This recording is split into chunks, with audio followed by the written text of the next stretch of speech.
Capítulo 7, Lição 6. Trabalhe para aprender, não trabalhe pelo dinheiro.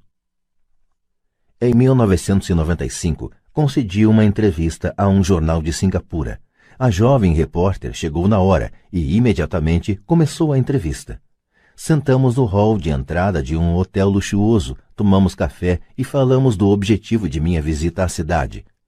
Eu devia dividir o palco com Zig Ziglar. Ele falaria de motivação e eu dos segredos dos ricos. Gostaria de ser um dia uma autora de best-sellers, como o senhor, disse ela. Eu já lera alguns de seus artigos de jornal e ficara impressionado. Ela tinha um estilo forte e claro. Seus artigos atraíam o interesse do leitor.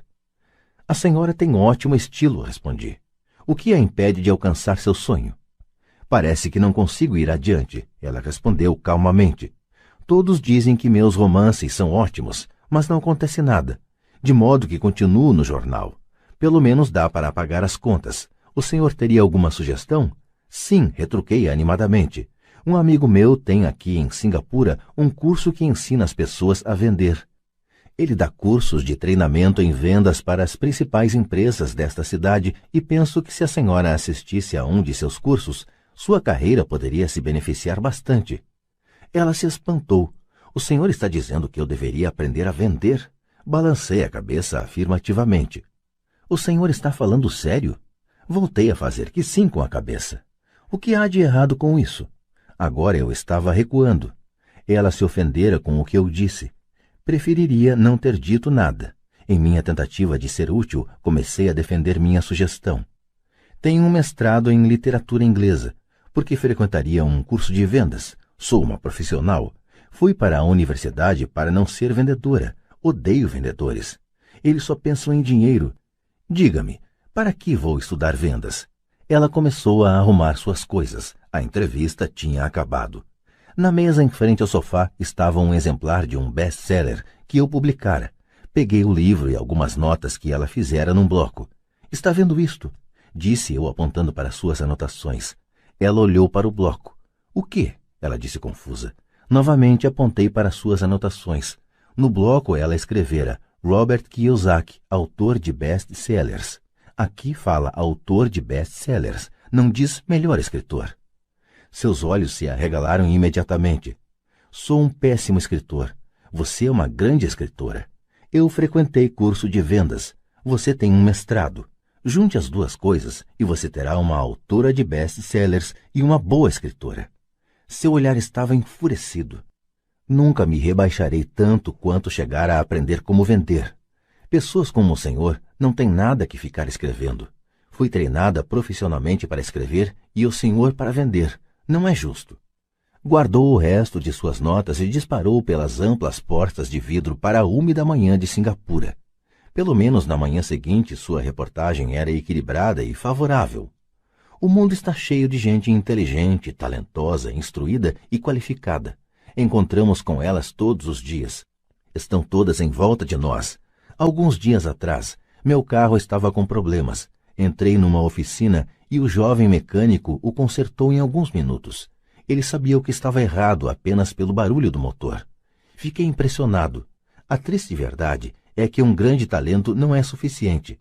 Sempre fico chocado ao perceber o pouco que ganham as pessoas talentosas. Ouvi outro dia que menos de 5% dos americanos ganham mais de $100.000 ao ano. Já encontrei gente muito instruída, brilhante, que ganha menos de $20.000 ao ano. Um consultor comercial especializado na área médica me dizia que muitos médicos, dentistas e quiropráticos têm dificuldades financeiras. Até então eu pensava que, quando eles se formassem, os dólares choveriam. Foi esse consultor que me disse: eles estão uma habilidade atrás da grande riqueza. O que isso quer dizer é que muitas pessoas precisam apenas aprender e dominar uma habilidade a mais e sua renda aumentará exponencialmente. Já mencionei que a inteligência financeira é uma sinergia entre contabilidade, investimento, marketing e direito. Combine essas 4 habilidades técnicas e ganhar dinheiro com o dinheiro será mais fácil. Quando se fala de dinheiro, a única habilidade que a maioria das pessoas conhece é trabalhar mais. O exemplo clássico de sinergia de habilidades era essa jovem jornalista. Se ela aprendesse ativamente as habilidades de vendas e marketing, sua renda poderia aumentar de forma espetacular. Se eu fosse ela, faria alguns cursos de redação publicitária além de vendas. Então, em vez de trabalhar no jornal, eu procuraria um emprego em uma agência de publicidade. Mesmo se seu salário se reduzisse, ela aprenderia a comunicar-se sinteticamente, como se faz com tanto sucesso na publicidade. Ela também aprenderia relações públicas, uma habilidade importante. Aprenderia como obter milhões em publicidade gratuita. Então, de noite e nos fins de semana, ela poderia escrever seu grande romance. E quando este tivesse terminado, ela estaria mais apta a vender seu livro. E assim, em pouco tempo, ela poderia ser autora de best-sellers. Quando publiquei meu primeiro livro, If You Want to Be Rich and Happy, Don't Go to School.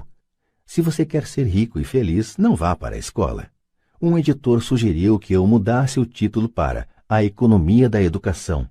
Falei que com um título como este, eu só conseguiria vender 2 exemplares, um para minha família e outro para meu melhor amigo. O problema é que eles esperariam ganhá-lo. O agressivo título foi escolhido porque eu sabia que assim obteria toneladas de publicidade. Sou favorável à educação e acredito em reforma educacional.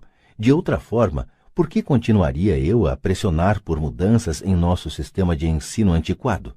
Por isso escolhi um título que me permitisse ir a mais apresentações de televisão e rádio simplesmente por causa da controvérsia. Muitas pessoas pensaram que eu era louco, mas o livro vendeu muito bem.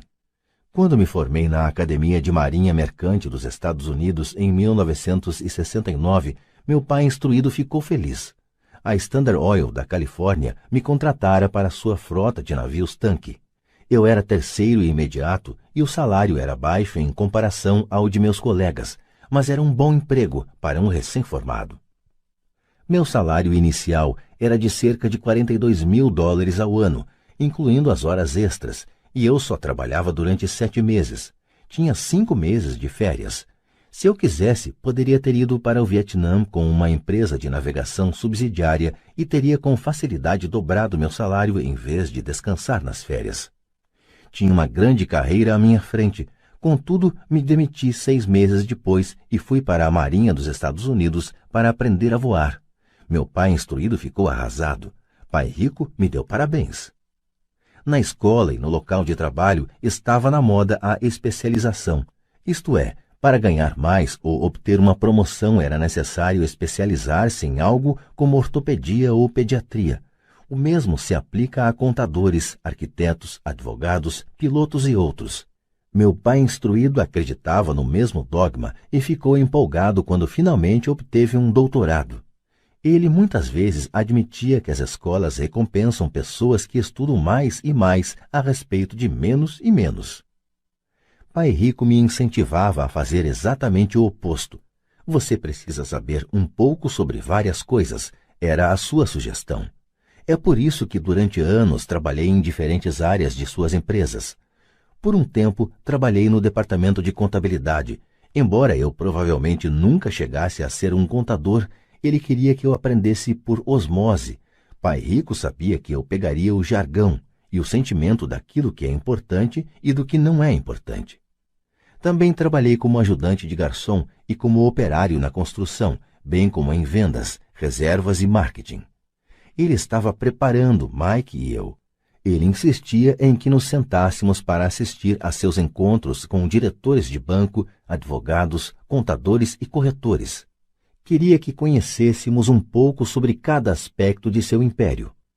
Quando abandonei meu emprego bem pago na Standard Oil, meu pai instruído teve uma conversa séria comigo. Ele estava perturbado. Ele não podia entender minha decisão de largar uma carreira que oferecia salário alto, grandes benefícios, muito tempo de folga e oportunidades de promoção. Quando me perguntou certa noite por que você se demitiu, eu não consegui, por mais que tentasse explicar para ele. Minha lógica não se encaixava com a lógica dele. O grande problema é que minha lógica era a lógica de meu pai rico. A segurança no emprego era tudo para meu pai instruído. Aprender era tudo para meu pai rico. Meu pai instruído pensou que eu tivesse ido para o curso para aprender a ser um comandante de navio. Pai Rico sabia que eu estava lá para estudar comércio internacional. Enquanto estudava, fiz transporte de cargas, naveguei em grandes cargueiros, em navios de passageiro pelo Extremo Oriente e pelo Pacífico Sul. Pai Rico me incentivava a navegar pelo Pacífico em lugar de ir para a Europa, porque sabia que as nações emergentes estavam na Ásia e não no velho continente. A maioria de meus colegas de turma, incluindo Mike, ainda participava de festas nas suas fraternidades, e eu já estudava comércio, gente, estilos de negócio e culturas no Japão, Taiwan, Tailândia, Singapura, Hong Kong, Vietnã, Coreia, Tahiti, Samoa e Filipinas. Eu também frequentava festas, mas não em fraternidades. Cresci rapidamente. Meu pai instruído não conseguia entender por que eu me demitira do emprego e entrara para a Marinha dos Estados Unidos. Disse-lhe que queria aprender a voar, mas realmente queria aprender a comandar tropas. Pai Rico me explicara que a parte mais difícil da condução de uma empresa é a gestão de pessoas. Ele passara 3 anos no exército. Meu pai instruído tinha sido isento do serviço militar. Pai Rico me falou do valor de aprender a liderar pessoas em situações difíceis. Liderança é o que você precisa aprender agora, dizia. Se você não for um bom líder, receberá um tiro pelas costas, como ocorre nos negócios. Ao voltar do Vietnã, em 1973, me desliguei embora adorasse voar. Consegui um emprego na Xerox Corporation. Fui para lá por uma razão, e esta não estava nos benefícios. Eu era bastante tímido, e a ideia de vender me parecia a coisa mais apavorante do mundo. A Xerox tem um dos melhores programas de treinamento em vendas dos Estados Unidos. Pai Rico ficou muito orgulhoso de mim. Meu pai, instruído, ficou envergonhado. Sendo um intelectual, considerava que os vendedores estavam abaixo dele. Trabalhei na Xerox durante 4 anos até que superei o medo de bater as portas e ser rejeitado. Ao alcançar permanentemente um lugar entre os 5 maiores vendedores, me demiti e fui em frente, deixando atrás de mim outra grande carreira em uma ótima empresa. Em 1977, formei minha primeira empresa.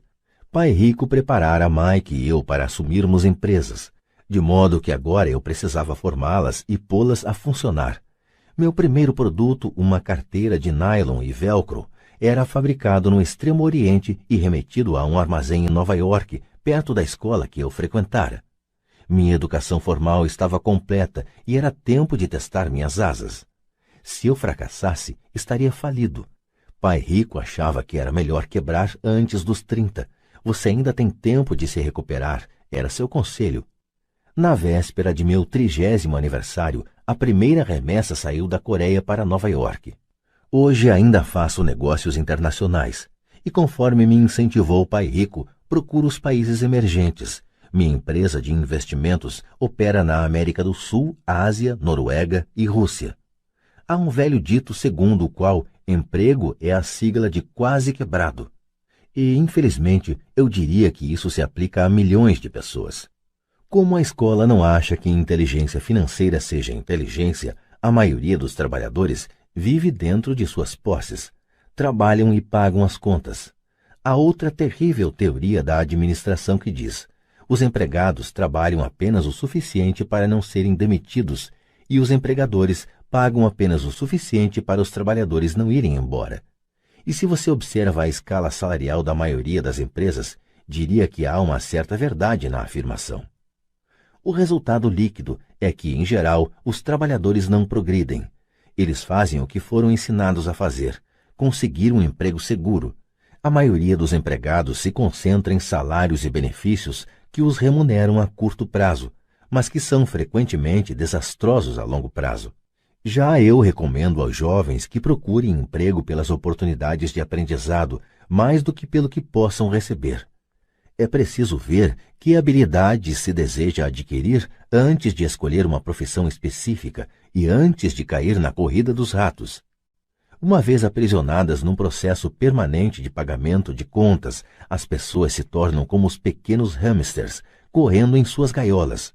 Suas pequenas pernas peludas correm furiosamente, a roda gira furiosamente, mas dia vai, dia vem, elas ainda estão na mesma gaiola, grande emprego.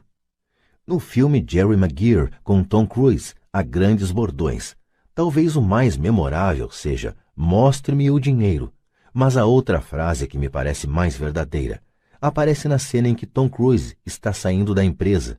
Ele acaba de ser demitido e pergunta para toda a empresa: "Quem quer me acompanhar?" E todos permanecem silenciosos e petrificados.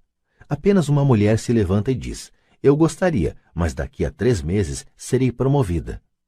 A afirmação é provavelmente a mais verdadeira de todo o filme.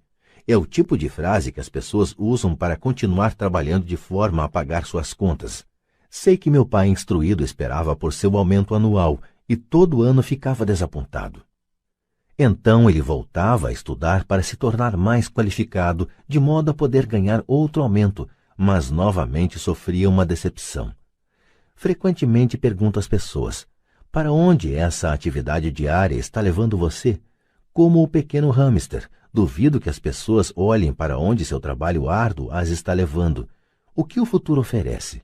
Cyril Brickfield, o antigo diretor executivo da Associação Americana de Aposentados, afirma que as aposentadorias privadas estão um caos.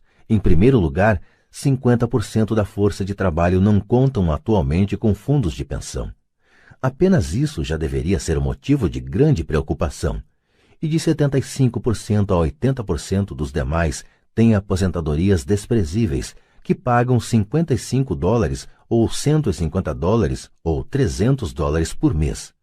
Em seu livro The Retirement Myth, o mito da aposentadoria, Craig S. Carpel escreve: "Visitei a sede de uma grande empresa nacional de consultoria especializada em aposentadorias e falei com uma diretora administrativa que planeja exuberantes planos para altos executivos.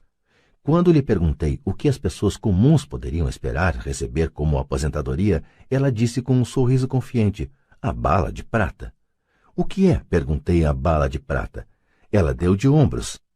Se os baby boomers descobrem que não têm dinheiro suficiente para viver quando forem mais velhos, eles sempre podem dar um tiro nos miolos. Carpel continua explicando a diferença entre os antigos planos de benefícios definidos e os novos planos de contribuições programadas, que são mais arriscados. Não é um quadro animador para a maioria das pessoas que está trabalhando atualmente, e isso é só a aposentadoria. Quando se acrescentam despesas médicas e casas de repouso para idosos, o quadro se torna aterrador. Em seu livro de 1995, ela indica que as despesas hospitalares variam de $30 mil a $125 mil ao ano. Em uma casa de repouso para idosos, sem qualquer mordomia, a anuidade estava em torno de $88 mil. Muitos hospitais em países onde a medicina é socializada já têm que tomar decisões dramáticas como quem permanecerá vivo e quem vai morrer. Eles tomam essas decisões com base no orçamento e na idade dos pacientes. Os cuidados médicos são destinados ao paciente mais jovem. O paciente mais velho fica para o fim da fila. Assim como os ricos podem se permitir uma educação, eles também podem se manter vivos enquanto aqueles com pouca fortuna morrem. Fico imaginando se há trabalhadores pensando no futuro ou se eles apenas se preocupam com o próximo contra-cheque sem questionar-se sobre o que virá mais adiante. Quando falo para adultos que querem ganhar mais dinheiro, sempre dou o mesmo conselho. Sugiro que pensem no longo prazo. Em lugar de trabalhar simplesmente pelo dinheiro e pela segurança, que são, admito, importantes, sugiro que procurem um segundo emprego onde possam aprender outra habilidade. Muitas vezes recomendo que se integrem a uma empresa de marketing de rede, também chamado de marketing multinível, se quiserem adquirir habilidades de venda. Algumas dessas empresas têm excelentes programas de treinamento que ajudam as pessoas a suportar o medo do fracasso e da rejeição, que são as principais razões pelas quais a maioria das pessoas não é bem-sucedida. A instrução vale mais do que o dinheiro, a longo prazo. Quando ofereço esta sugestão, ouço muitas vezes: isso é muito trabalhoso, ou só quero fazer o que me interessa. Quanto à primeira resposta, retruco: então o senhor prefere passar a vida entregando 50% do que ganha ao governo? Quanto à segunda observação, digo: eu não tenho interesse em ir à academia de ginástica, mas vou para me sentir melhor e viver mais. Infelizmente, há a verdade no velho adágio: não se pode ensinar truques novos a um cachorro velho. A menos que a pessoa esteja acostumada a mudar, é difícil mudar. Mas para aqueles que ainda estão em cima do muro em relação à ideia de trabalhar para aprender algo novo, ofereço esta palavra de incentivo. A vida se parece muito com ir à academia. A parte mais difícil é se decidir a começar. Uma vez feito isso, fica fácil. Em muitas ocasiões, ficava temeroso de ir para a academia, mas chegando lá em movimento era ótimo. Depois dos exercícios, fico feliz de ter me decidido a ir. Se você não está disposto a trabalhar para aprender algo novo e insiste em se especializar em sua área, assegure-se de trabalhar em uma empresa sindicalizada. Os sindicatos foram planejados para proteger especialistas. Meu pai instruído, depois de ter caído em desgraça junto ao governador, tornou-se presidente do Sindicato de Professores do Havaí. Ele dizia que esse era o trabalho mais pesado que já tivera na vida. Meu pai rico, por outro lado, passou toda a sua vida fazendo o possível para que suas empresas não fossem sindicalizadas. Ele foi bem-sucedido, embora os sindicatos fizessem força, pai rico sempre conseguiu combatê-los. Pessoalmente não tomo partido porque posso ver a necessidade e os benefícios de ambas as situações. Se você seguir os conselhos da escola, tornando-se altamente especializado, então procure a proteção do sindicato.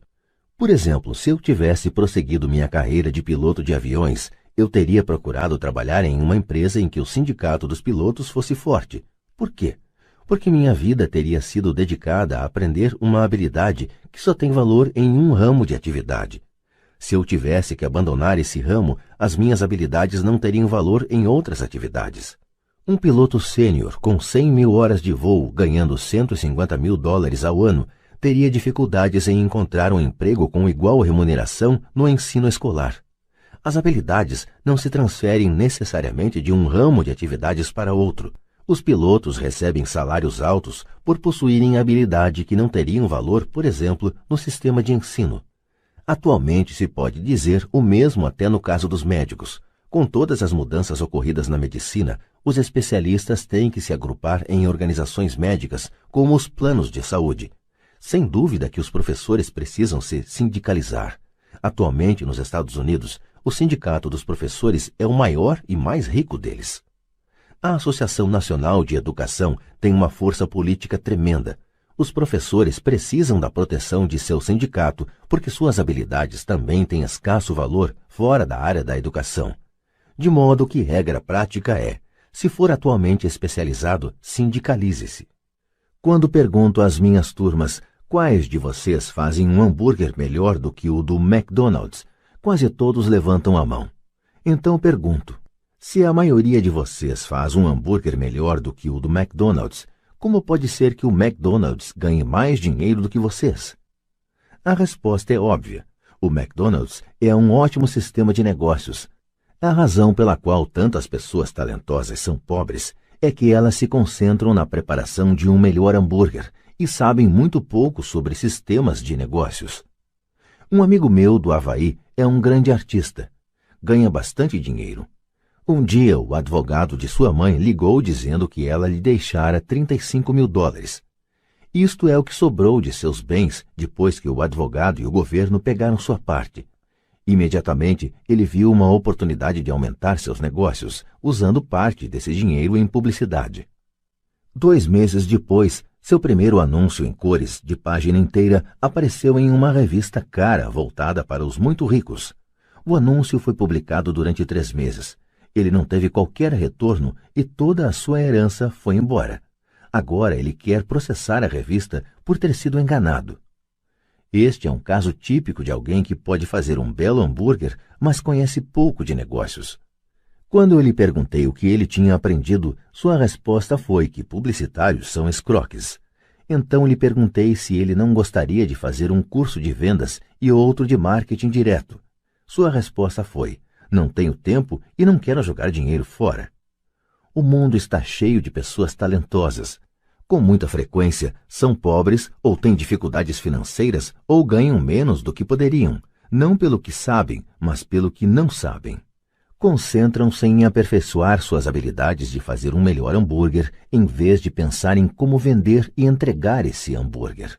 Talvez o McDonald's não faça o melhor hambúrguer, mas é o melhor no ofício de vender e entregar um sanduíche básico médio. Pai pobre queria que eu me especializasse.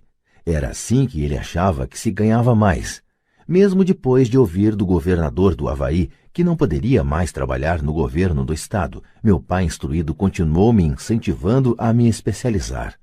Pai pobre então encampou a causa do Sindicato dos Professores, fazendo campanhas por mais proteção e maiores benefícios para esses profissionais altamente especializados e instruídos.